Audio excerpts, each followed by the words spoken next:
Welcome to Links 007 TV News Report, providing you with the best in local and international news updates.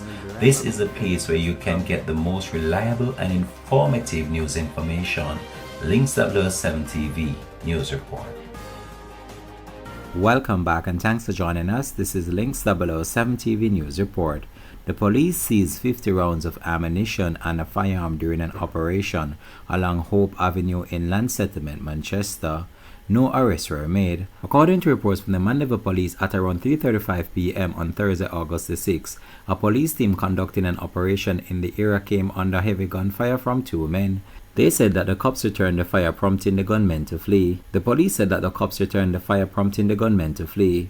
The police further added that a subsequent search of the area yielded a Remington 12-gauge shotgun and 50 rounds of 12-gauge ammunition. No member of the police team was injured during the incident. The investigations are ongoing. This has been Links 007 TV News Report. Thanks for watching.